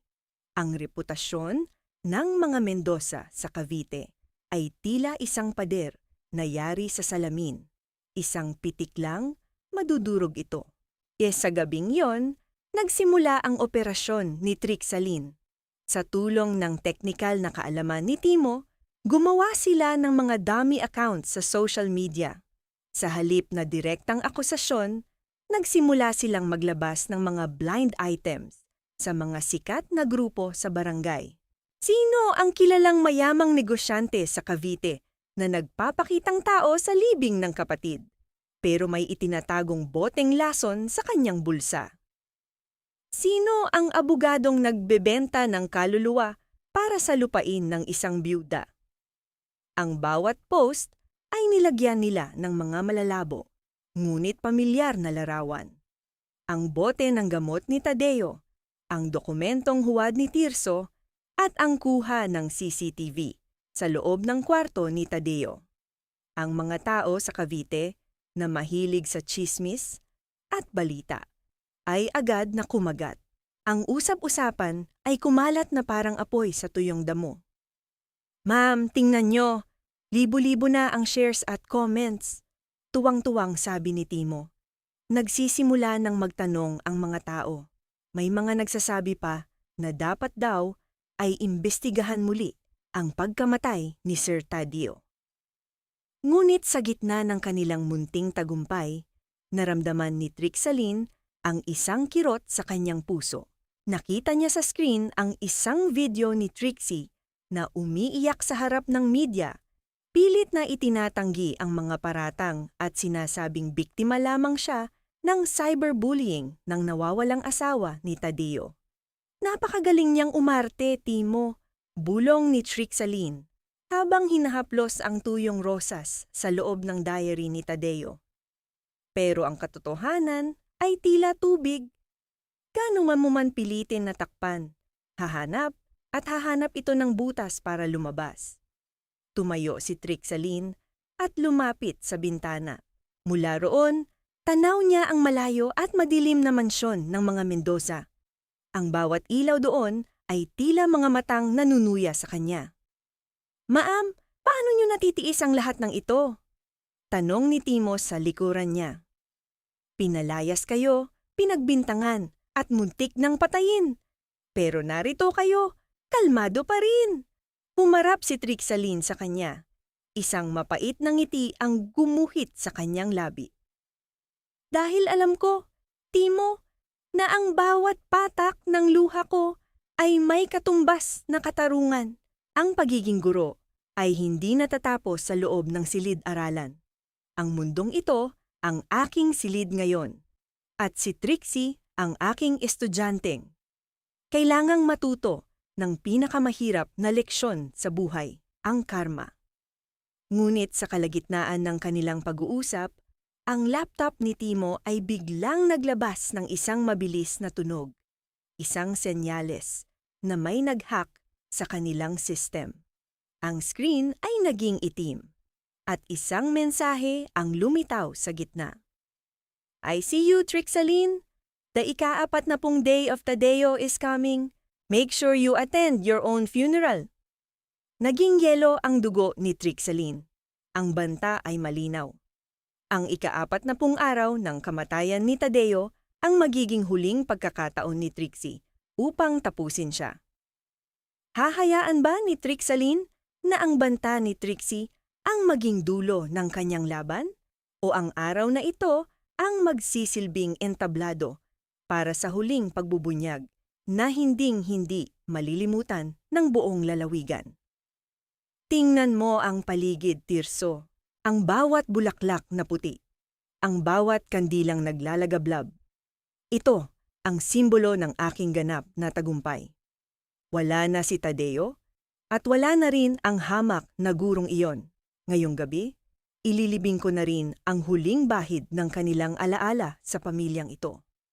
Inayos ni Trixie ang kanyang itim na belo sa harap ng malaking salamin sa mansyon. Ang kanyang mga mata ay nagniningning sa katuwaan habang tinitingnan ang sarili. Para sa kanya, ang ika-40 araw ng kamatayan ni Tadeo ay hindi gabi ng pagluluksa, kundi isang engrandeng selebrasyon ng kanyang koronasyon bilang nag-iisang reyna ng mga Mendoza. Sa labas ng silid, naririnig ang mahinang tugtog ng biyulin at ang ingay ng mga kubyertos. Ang mga elitista ng Cavite ay naroon upang makiramay, o marahil ay upang makisali sa panibagong kabanata ng kapangyarihan. "Sigurado ka bang wala ng balita kay Trixaline?" tanong ni Tirso habang inaayos ang kanyang kurbata. Bakas sa kanyang boses, ang kaunting kaba na pilit niyang itinatago. Mula nang huling banta natin sa computer, hindi na siya muling nagparamdam. Natatakot ako na baka may pinaplano siya. "Huwag kang praning, Tirso," asik ni Trixie. "Isang babaeng nagugutom at walang pera, siguradong nasa kung saang eskinita na iyon, namamatay sa lamig. Let's go. Ang mga panauhin ay naghihintay na sa atin."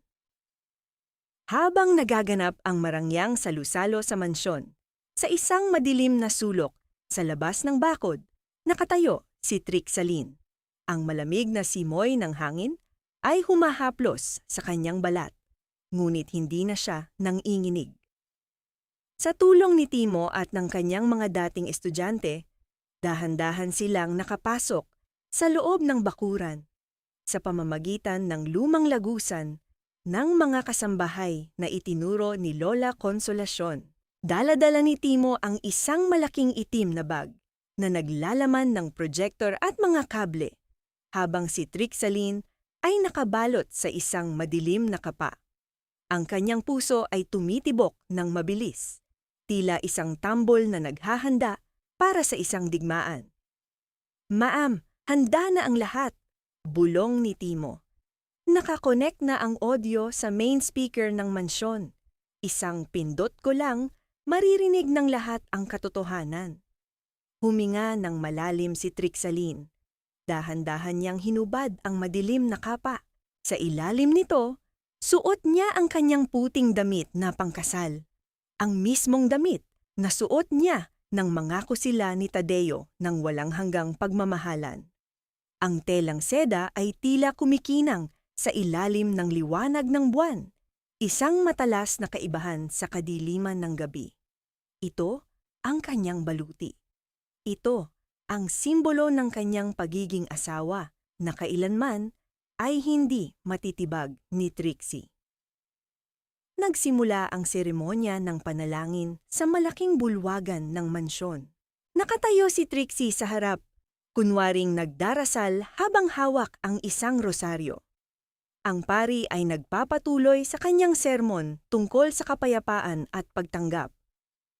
Sa puntong ito, anunsyo ni Trixie sa gitna ng katahimikan.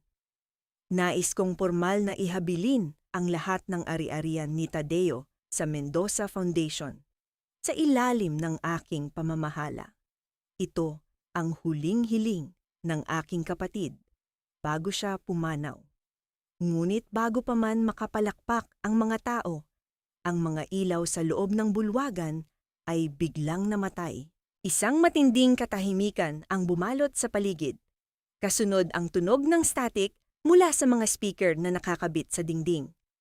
Anong nangyayari? Sigaw ni Trixie. Ang kanyang boses ay puno ng pagkataranta sa dilim. Tirso, ayusin mo ang kuryente! Sa isang iglap, isang malaking screen ng liwanag ang lumabas sa puting dingding sa likod ng altar. Ang lahat ng panauhin ay napaatras sa gulat.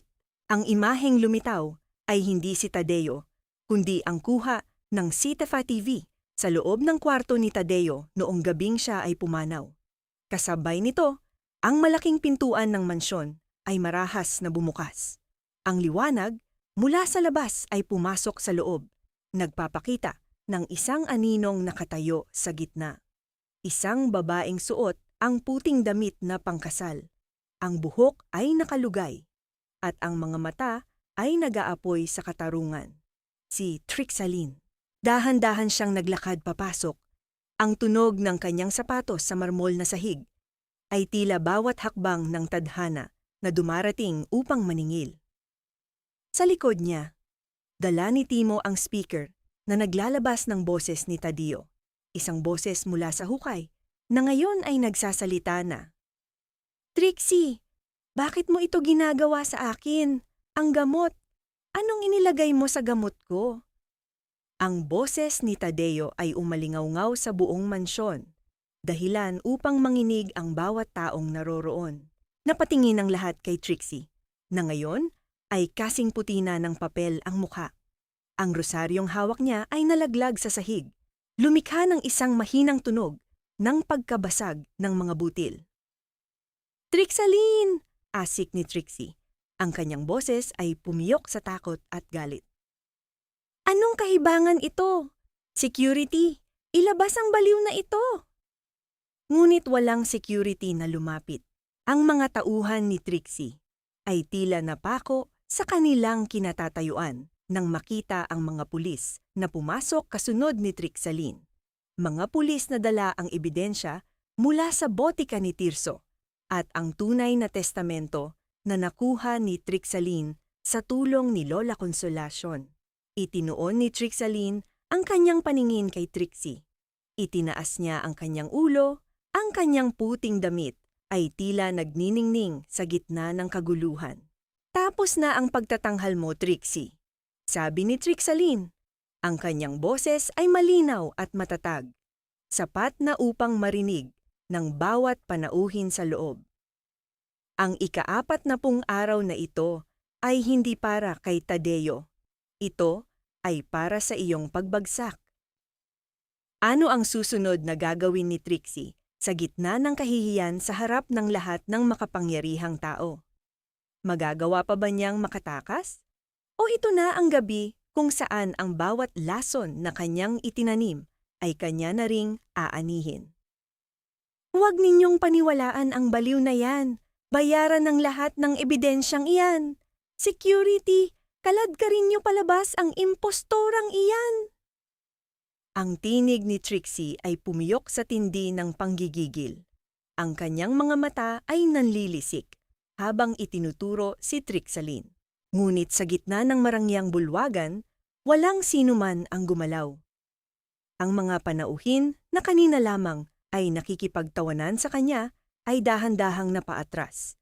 Ang kanilang mga mukha ay puno ng pandidiri at pagkagulat. Ang bulungan ng mga tao ay tila isang dambuhalang alon na unti-unting lumulunod sa natitirang tapang ng kontrabida. Nakatayo si Trixaline sa gitna. Ang kanyang puting damit na pangkasal ay tila isang maliwanag na sulo sa gitna ng kadiliman. Hindi siya sumisigaw, hindi siya nagwawala. Ang kanyang katahimikan ay mas nakakatakot kaysa sa kahit anong galit. Dahan-dahan niyang itinaas ang kanyang kamay, hawak ang orihinal na testamento na may selyo ng tunay na notaryo. Ang dokumentong nakuha niya mula sa likod ng painting ng mga magulang ni Tadeo. Ang bawat patak ng lason na ibinigay mo kay Tadeo, Trixie, ay nakasulat sa mga records na ito. Simula ni Trixaline, ang kanyang boses ay malinaw at matatag, umaabot sa bawat sulok ng mansyon. At ang abogadong kasabwat mo, si Tirso, siya mismo ang nagpatunay sa kanyang sariling pirma na ang testamentong hawak niyo ay huwad. Napatingin ang lahat kay Tirso. Ang abogado ay nanginginig na. Ang kanyang pawis ay tumatagas na sa kanyang mahal na Amerikana. Nang makita niya ang mga pulis na papalapit, ang kanyang katapatan kay Trixie ay naglaho na parang bula. Wala akong kinalaman dito. Si Trixie ang nag-utos sa akin. Sigaw ni Tirso. Ang kanyang boses ay puno ng takot. Siya ang nagplano ng lahat. Binayaran niya ako para pikein ang pirma ni Tadeo. Pati ang pagkuha kay Dr. Valderrama, siya ang may gawa. Taksil! Ang tanging naisigaw ni Trixie bago niya sinubukang saktan si Tirso. Ngunit agad siyang napigilan ng mga babaeng pulis. Ang tunog ng pagkakalansing ng mga posas ay umalingaw-ngaw sa buong bulwagan. Isang tunog na tila huling hatol sa mahabang panahon ng kanyang paghahari-harian. Bitawan niyo ako! Hindi niyo alam kung sino ang kinakalaban niyo! Pagwawala ni Trixie. Ang kanyang buhok na dati ay maayos ay nagulo na. Ang kanyang itim na belo ay nayurak sa sahig. Ang kanyang mukha ay naging isang maskara ng purong kasamaan at desperasyon. Sa akin ang mansyong ito! Sa akin ang lahat ng ito! Lumapit si Trixaline nang dahan-dahan sa kanyang biyenan. Huminto siya sa harap ni Trixie, sapat na upang maramdaman nila ang hininga ng isa't isa. Ang lahat ay natahimik. Tila hinihintay ang isang malakas na sampal, isang sumabog na galit mula sa biyuda. Ngunit sa halip na dahas, kinuha ni Trixaline ang tuyong rosas mula sa kanyang bulsa, ang rosas na galing sa diary ni Tadeo. Dahan-dahan niya itong inilagay sa palad ni Trixie na ngayon ay nakagapos. Ang yaman na ipinaglaban mo, Trixie, ay abo na ngayon sa harap ng katotohanan. Bulong ni Trixaline, ang kanyang mga mata ay puno ng lungkot sa halip na puot. Pinatay mo ang tanging taong tunay na nagpahalaga sa pangalan ng pamilya mo. Ang katarungang ito ay hindi po para sa pera, kundi para sa huling hininga ni Tadeo na ninakaw mo. Napahagulgol si Trixie, isang tunog ng pagkatalo na tila isang hayop na nasugatan sa gitna ng gubat. Dinala siya ng mga pulis palabas ng mansyon, dumaan sa harap ng mga panauhin na dati ay hinahamak niya, habang ang mga kamera ng media ay walang tigil sa pagkuha ng kanyang kahihiyan.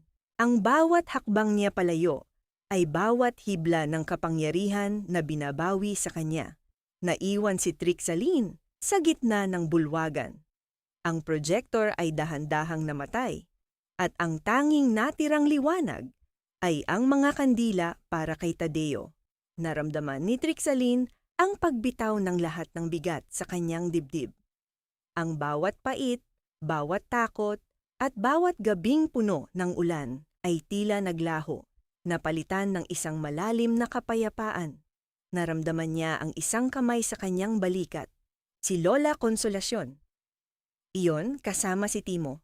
Ang matanda ay umiiyak sa tuwa, habang si Timo ay nakangiti ng may paghanga. Tapos na anak, bulong ni Lola Consolacion. Malaya na ang kaluluwa ni Tadeo. Tumingala si Trixaline sa malaking painting ng mga magulang ni Tadeo. Tila nakikita niya ang anino ng kanyang asawa na nakatayo sa dulo ng pasilyo, nakangiti at sa wakas ay payapa na. Ang mansyong ito na dati ay kulungan ay muling naging isang tahanang wala ng lason, wala ng lihim. Lumabas si Trixaline sa balkonahe ng mansyon. Ang langit sa Cavite ay nagsisimula ng magliwanag sa darating na bukang liwayway. Ang hangin ay sariwa, tila nagdadala ng bagong pag-asa. Hindi na siya ang takot na biyudang pinalayas sa ulan. Siya na ngayon ang tagapangalaga ng katotohanan. Paano kaya haharapin ni Trixaline ang kanyang bagong buhay nang wala si Tadeo sa kanyang tabi? Ang paghilom ba ng kanyang puso ay magdadala sa kanya pabalik sa silid-aralan o may iba pang misyong naghihintay para sa kanya sa hinaharap? Minsan, ang pinakamasakit na bahagi ng pagwawagi ay ang katotohanang wala na ang taong pinag-alayan mo ng iyong buong lakas upang lumaban. Ang kaisipang ito ay tila isang malambot na haplos ng hangin sa pisngi ni Trixaline habang nakatayo siya sa gitna ng hardin ng Mansyong Mendoza. Wala na ang mga pulis, wala na ang mga nag-uusisang media, at wala na rin ang mapang-aping presensya ni Trixie. Ang katahimikan sa paligid ay hindi na nakakabingi. Ito ay tila isang banayad na himig ng kapayapaan na ngayon lamang naramdaman ng tahanang ito sa loob ng mahabang panahon. Dahan-dahang lumakad si Trixaline patungo sa lumang puno ng mangga, ang paboritong tambayan ni Tadeo tuwing hapon. Hawak niya ang kahoy na kahon. Ang kahon na naging mitsa ng kanyang pagdurusa at naging susi rin ng kanyang kalayaan. Ang bawat ukit ng kahoy ay tila kabisado na ng kanyang mga daliri, isang alaala ng bawat gabing yinakap niya ito sa gitna ng dilim at takot. Ma'am Trixaline, handa na po ang lahat sa paaralan. Hinihintay na po kayo ng mga bata. Bulong ni Timo na dahan-dahang lumapit sa kanya. Nakasuot na ang binata ng malinis na barong, handa na ring magsimula ng bagong kabanata sa kanyang buhay bilang assistant ni Trixaline sa itatayo nilang foundation. Ngumiti si Trixaline, isang ngiting hindi napilit, isang ngiting abot hanggang sa kanyang mga mata. Salamat, Timo. Mauna ka na roon. Susunod ako pagkatapos kong makipag-usap sa kanya. Nang maiwang mag-isa, umupo si Trixaline sa ilalim ng puno. Inilapag niya ang kahon sa kanyang kandungan. Dahan-dahan niyang binuksan ang lihim na compartment na nahanap niya kagabi. Isang maliit na siwang sa ilalim na bahagi na hindi agad mapapansin. Sa loob nito, may isang piraso ng papel na nakatiklop ng maayos. Hindi ito dokumento ng lupa, hindi rin ito ebidensya ng krimen. Ito ay isang sulat na may petsang 1 linggo bago pumanaw si Tadeo. Trixaline, mahal ko, panimula ng sulat. Alam kong pagdating ng panahong mabasa mo ito, mabigat na ang iyong kalooban. Huwag mong sisihin ang iyong sarili sa aking pag-alis. Ang tanging hiling ko ay huwag mong hayaang kainin ng galit ang iyong puso. Ang katarungan ay mahalaga, ngunit ang iyong kapayapaan ang aking pinakainiingatan. Bumalik ka sa iyong mga bata, bumalik ka sa pagtuturo, dahil doon kita nakitang pinakamasaya. ikaw ang aking pinakamagandang huling leksyon sa buhay. Naramdaman ni Trixaline ang pagtulo ng mainit na luha sa kanyang mga pisngi. Ngunit hindi na ito luha ng pait. Ito ay luha ng pagpapakawala. Hinaplos niya ang sulat kamay ni Tadeo. Tila nararamdaman pa niya ang init ng kamay nito sa ibabaw ng papel. Tapos na, Tadeo, bulong ni Trixaline sa hangin. Nagawa ko na ang lahat. Malinis na ang iyong pangalan. Wala nang sasaktan si Trixie. Wala nang lolokohin si Tirso. Ang bawat sentimong iniwan mo ay gagamitin ko para sa mga batang nangangarap na katulad natin. Tumayo si Trixaline at dahan-dahang isinara ang kahon. Tumingala siya sa langit, kung saan ang araw ay nagsisimula ng bumaba, nagbibigay ng kulay kahel at lila sa abot tanaw ng Cavite. Naramdaman niya ang presensya ni Tadeo sa paligid, hindi na bilang isang masakit na alaala, kundi bilang isang anghel na nakamasid at nakangiti. Sa kanyang pagpasok, muli sa mansyon, sinalubong siya ni Lola Consolacion. Ang matanda ay maayos na ang bihis. Wala na ang takot sa kanyang mga mata. Anak, may mga dumating na sulat mula sa barangay, sabi ng matanda. Hinihingi nila ang iyong pagpapatawad. Marami ang nahihiya sa mga nasabi nila noon. Tumingin si Trixaline sa mga sulat. Ang utang na loob at hiya ng mga tao. Sa paligid ay nagsisimula ng lumitaw. Marami sa kanila ang nabulag ng kasinungalingan ni Trixie. Ngunit ngayon ay pilit na bumabawi. Lola, sabihin niyo sa kanila. Wala na akong galit sa aking puso. Mahinahong sagot ni Trixaline. Ang pagtuturo ng katarungan ay nagsisimula sa pagtuturo ng pagpapatawad. Pero ang batas ay dapat pa ring manaig. Isang matinding katahimikan ang muling bumalot sa kanila, ngunit ito ay isang katahimikang puno ng pag-asa. Kinuha ni Trixaline ang kanyang bag ng mga libro at ang kanyang teacher's ID. Dahan-dahan niyang isinuot ang ID sa kanyang leeg, ang simbolo ng kanyang tunay na pagkakakilanlan. Handa na ako, sabi niya sa sarili. Ngunit bago siya tuluyang lumabas ng pinto, narinig niya ang mahinang tunog ng isang sasakyang huminto sa labas ng gate. Isang sasakyang hindi niya inaasahan. Isang lalaking nakasuot ng uniporme ng kartero ang lumapit at nag-abot ng isang maliit na paketeng walang pangalan ng nagpadala. Nagtaka si Trixaline. Dahan-dahan niyang binuksan ang pakete sa harap ni Lola Consolacion. Sa loob nito, may isang luma at kalawanging susi na may nakasabit na maliit na tag na yari sa balat ng hayop. Ang nakasulat sa tag ay isang address sa isang liblib na lugar sa bundok ng Cavite. Isang lugar na madalas banggitin ni Tadeo noong sila ay nagsisimula pa lamang.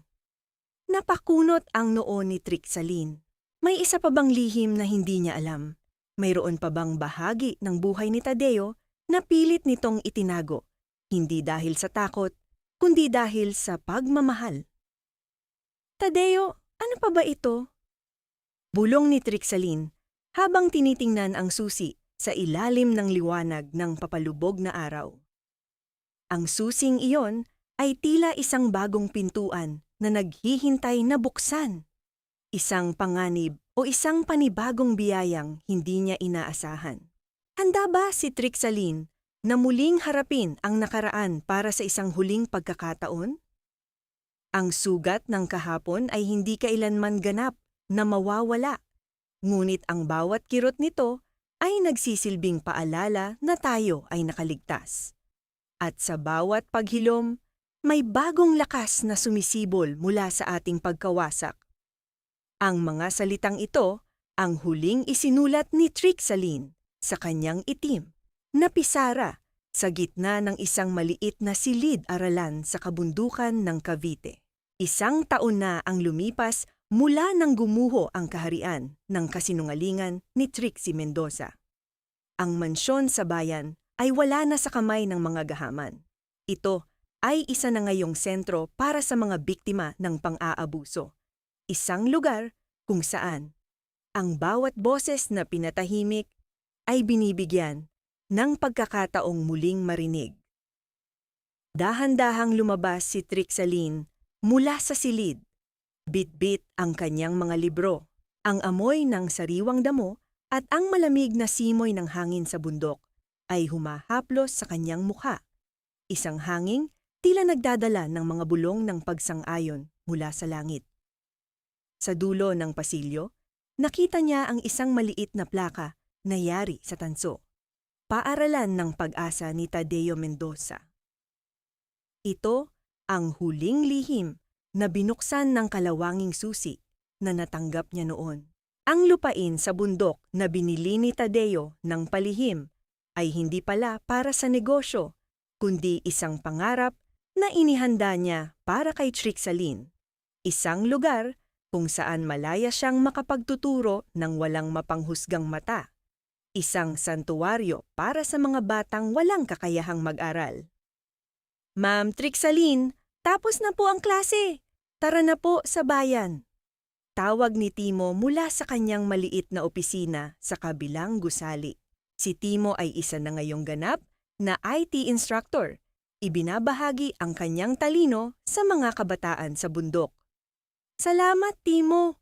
Mauna ka na. Dadaan muna ako sa kulungan. Mahinahong sagot ni Trixaline. Sa loob ng panlalawigang piitan, nakaupo si Trixaline sa tapat ng isang makapal na salamin. Sa kabilang panig, naroon si Trixie. Ang dating reyna ng mga Mendoza ay wala na ang kinang. Ang kanyang buhok ay maputi na. Ang kanyang balat ay tila tuyong dahon. At ang kanyang mga mata ay wala ng bahid ng galit. Tanging ang malalim na kawalan na lamang. Si Tirso naman ay nasa kabilang selda. Naghihintay ng mahabang taon ng pagkakakulong dahil sa pakikipagsabwatan sa krimen. Bakit ka pa pumupunta rito? Mahinang tanong ni Trixie. Ang kanyang boses ay tila isang kaluskos ng tuyong papel. Nakuha mo na ang lahat. Wala na ako. Bakit kailangan mo pa akong makita? Tiningnan siya ni Trixaline nang may malalim na habag. Hindi ako pumupunta rito para maningil, Trixie. Pumupunta ako rito para palayain ang aking sarili. Pinatawad na kita, hindi dahil karapat-dapat ka sa kapatawaran, kundi dahil karapat-dapat ang puso ko sa kapayapaan. Isang patak ng luha ang dahan-dahang gumapang sa pisngi ni Trixie. Yumuko ang matanda, hindi makatingin ng diretso. Sa unang pagkakataon, naramdaman ni Trixaline ang bigat ng hiya na ngayon lamang dumapo sa kanyang biyayenan. Lumakad palayo si Trixaline, hindi na lumingon muli. Ang bawat hakbang niya, palabas ng kulungan, ay tila bawat hakbang patungo sa liwanag. Sa kanyang pagbabalik sa sementeryo, dinalaw niya ang puntod ni Tadeo. Ang paligid ay puno ng mga sariwang bulaklak na puti. Hindi na galing sa mamahaling florist, kundi pinitas ng mga bata mula sa paaralan sa bundok bilang pasasalamat. Tadeo, payapa na ang lahat. Bulong ni Trixaline habang hinahaplos ang marmol na pangalan ng asawa. Natutunan ko na ang pinakamahalagang leksyon. Ang katarungan ay hindi lamang tungkol sa pagpaparusa sa masama, kundi tungkol sa pagpapatuloy ng kabutihan na iniwan mo. Ang bawat batang natututo sa ating paaralan ay isang bahagi ng iyong buhay na hinding-hindi mamamatay. Naramdaman ni Trixaline ang isang banayad na presensya sa kanyang tabi. Hindi niya ito nakikita. Ngunit nararamdaman niya ang init ng isang yakap na tila ba sinasabing, "Salamat aking guro, salamat aking asawa." Habang papalubog ang araw sa Cavite, naglakad si Trixaline palayo sa sementeryo, bitbit ang kanyang kahoy, na kahon na ngayon ay puno na ng mga bagong sulat mula sa kanyang mga estudyante.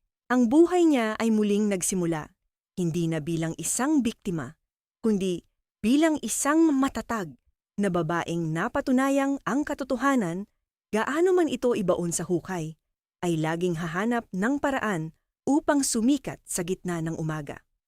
Sa bawat pakinig ng kwentong ito, naway maalala ninyo.